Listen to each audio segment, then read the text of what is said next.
Walk into any electronics store right now, and you will see an entire wall of subwoofers screaming 1,000 watts on the box for under $200.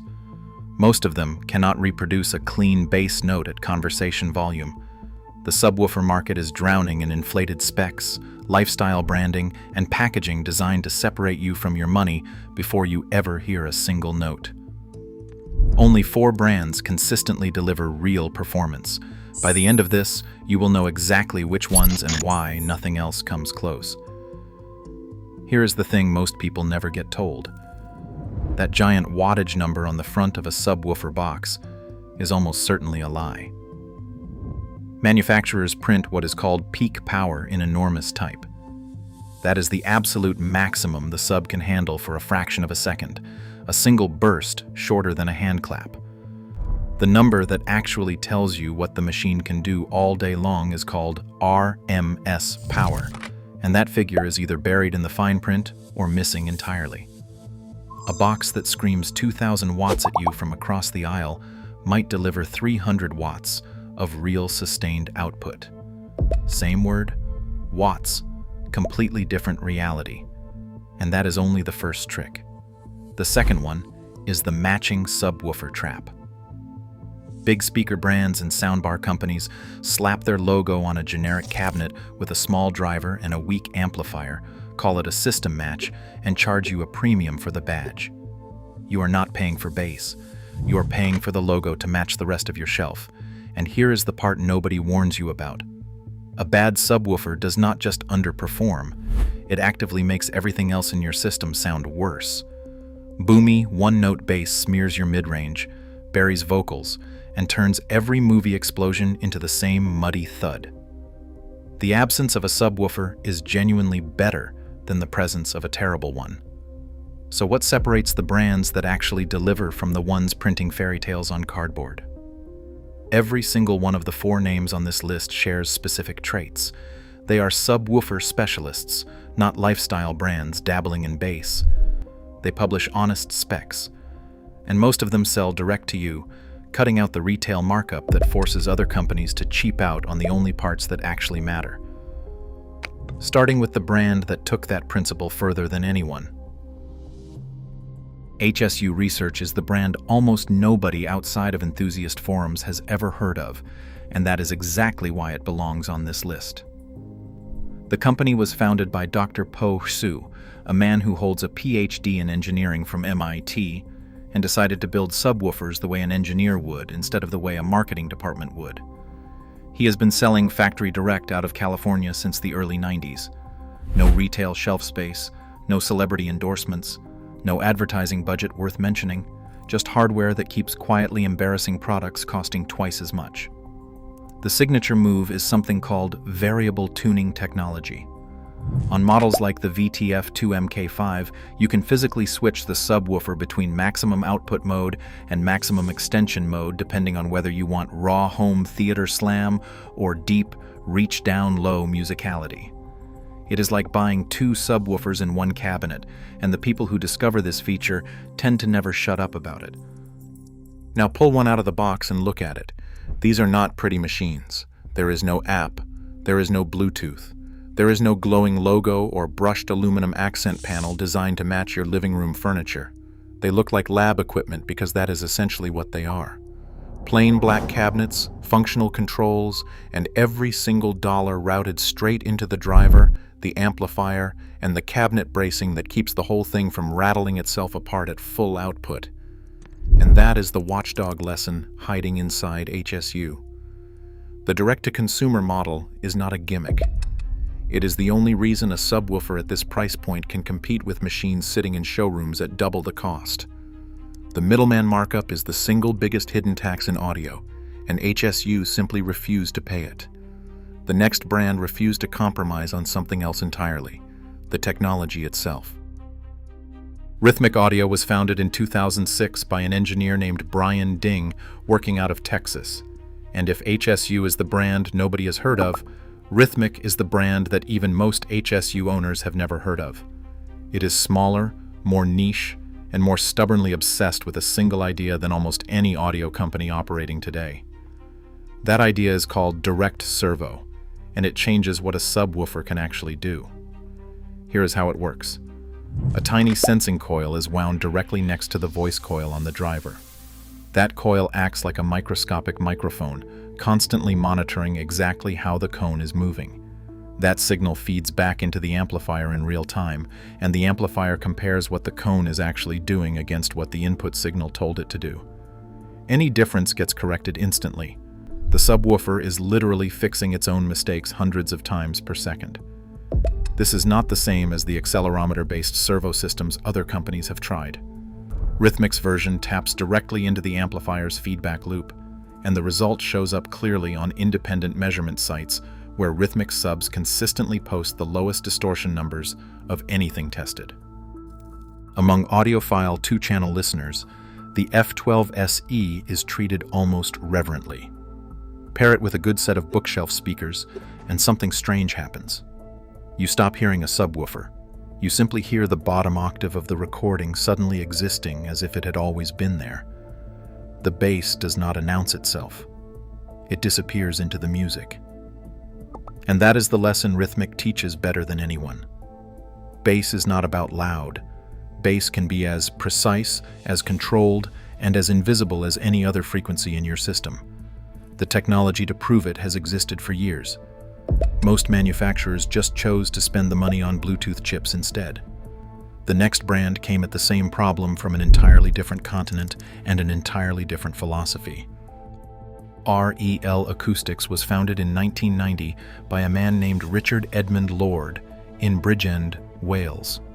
The company name is literally his initials, and everything about the brand flows from that kind of personal, almost stubborn conviction. REL does not even call its products subwoofers. It calls them sub-bass systems. That distinction sounds like marketing, but it actually defines the entire design philosophy, because REL does not believe a subwoofer should behave like a separate machine bolted onto your system. It believes a subwoofer should be invisible. The signature is something called the high-level connection. Instead of running a single RCA cable from your receiver's subwoofer output the way almost everyone else does, a REL connects directly to the speaker terminals on your amplifier using a dedicated cable. That means the sub receives the exact same signal your main speakers are getting, with the same tonal character, the same dynamics, and the same timing. The subwoofer inherits the personality of your amplifier rather than imposing its own. The result, in a well-set-up room, is the audiophile equivalent of a magic trick. You never hear a subwoofer. You hear your existing speakers suddenly reaching deeper than they physically should. Turn the REL off, and the entire soundstage collapses. The music thins out. The room shrinks. Turn it back on, and everything fills from the floor up, as though someone just added a foundation beneath a building. Now here is the watchdog angle. REL is the most expensive brand on this list, and the audiophile community argues constantly about whether the premium is justified. But the real lesson is this. Connection method matters as much as raw power. Most people hook up a subwoofer with a cheap cable, crank the crossover too high, and wonder why the bass sounds detached. REL built an entire company around solving that single problem. The brand at number 1 solved a different one. SVS was born in 1998 in Youngstown, Ohio, started by a group of audio hobbyists who were sick of paying a fortune for bass that should not have cost a fortune. They built their first subwoofers in a garage and sold them direct through internet forums back when buying audio gear online felt like a gamble. Those early models were enormous cylinders that looked like industrial pipes, and they hit so far above their price that the forum threads about them read like people discovering fire for the first time. What makes SVS the number 1 name on this list is not just performance. It is the fact that this company figured out how to scale without losing its soul. The SB1000 Pro, at around $500, is widely considered the best entry-level audiophile subwoofer ever made. The PB16 Ultra and the newer 17 Ultra models are genuine reference-grade weapons that compete with anything at any price. And every single model ships with a smartphone app that gives you full parametric EQ, room gain compensation, polarity, and phase adjustment. That is the kind of tuning power that used to require a separate processor costing hundreds of dollars on its own. SVS just hands it to you for free. The first time you drop a PB series into a room and play something with real low-frequency content, you do not hear more bass. You feel pressure change. Your chest compresses, the furniture vibrates, and the sub does all of that without a single trace of boominess, because the driver control and amplifier headroom are genuinely that clean. Here is the watchdog truth: SVS proves beyond any argument. Affordable and audiophile grade were never mutually exclusive. The industry just pretended they were because the retail markup model demanded it. The moment someone cut out the middleman and let the engineering speak for itself, the entire pricing structure of the subwoofer market was exposed as theater. So what ties these four together? On the surface, they could not look more different. A Welsh audiophile house, a Texas engineer with a patent, a California PhD selling plain black boxes, and an Ohio garage startup that grew into the most awarded subwoofer brand on earth. But underneath, every single one of them shares the same DNA. They are all subwoofer specialists, not divisions of a lifestyle conglomerate trying to sell you a matching ecosystem. They all publish honest, verifiable specs. 3 of the 4 sell direct to the consumer, and all 4 have been independently measured by third-party testing sites and consistently outperform brands sitting in showrooms at dramatically higher prices. So, here is the buying rule you should carry into every store and every online listing from this point forward. Ignore the wattage number on the front of the box. Instead, look for 3 things. First, RMS power, not peak. If the listing shouts a massive number and hides the RMS figure underneath it, walk away. Second, a real driver matched to a real amplifier. A 12-inch cone means nothing if the amp behind it is a tiny Class D board with barely enough power to vibrate a dinner plate. Third, a company that is willing to let you return the sub if it does not perform. Because the brands that offer generous trial periods are the ones that already know what happens when you actually plug their product in. The subwoofer market right now looks exactly like the receiver market looked before the FTC forced everyone to tell the truth. Inflated numbers, no shared standard, and a buyer who has no way to compare anything without doing their own homework. The difference is that this time, no government rule is coming to save you. You have to be your own watchdog.